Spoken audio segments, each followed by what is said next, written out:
नमस्कार मित्रांनो. 8व्या वेतन आयोगाबाबत सध्या सरकारी कर्मचारी वर्गात मोठ्या घडामोडी घडत आहेत. जर सरकारनं मध्यम मार्ग काढून 2.86चा फिटमेंट फॅक्टर मंजूर केला तर शासकीय सेवेत शिपाई किंवा परिचर या पदावर रुजू होणाऱ्या कर्मचाऱ्याचा पहिला पगार किती असेल?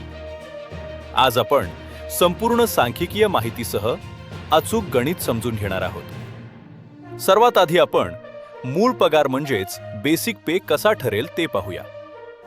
सध्या 7व्या वेतन आयोगानुसार सुरुवातीचा किमान मूळ पगार 18,000 रुपये इतका आहे. जर यावर 2.86चा फिटमेंट फॅक्टर लागू केला तर गणित असे असेल: 18,000 गुणिले 2.86 म्हणजेच 51,480 रुपये. नियमानुसार हा किमान मूळ पगार 51,500 रुपये निश्चित केला जाऊ शकतो. आता भत्ते आणि एकूण पगार रचना पाहूया. नवीन वेतन आयोग लागू होताना महागाई भत्ता सुरुवातीला 0% असतो, परंतु इतर भत्ते या 51,500 रुपये मूळ पगारावर मोजले जातील.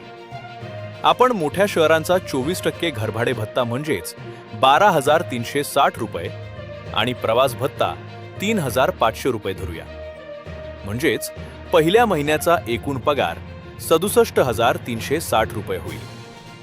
आता वळूया सर्वात महत्त्वाच्या मुद्द्याकडे, तो म्हणजे NPS कपात आणि शासकीय वाटा.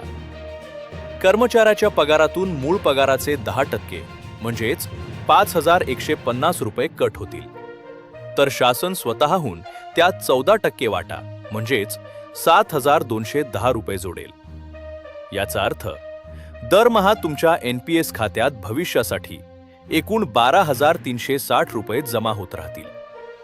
तर मग सर्व कपाती वजा जाता पहिल्या महिन्यात तुमच्या बँक खात्यात प्रत्यक्ष किती पगार जमा होईल?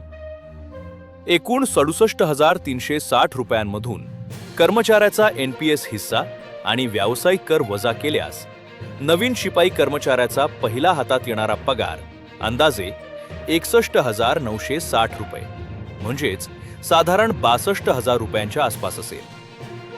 माहिती आवडली असल्यास व्हिडिओला लाईक आणि चॅनलला सबस्क्राईब नक्की करा. धन्यवाद.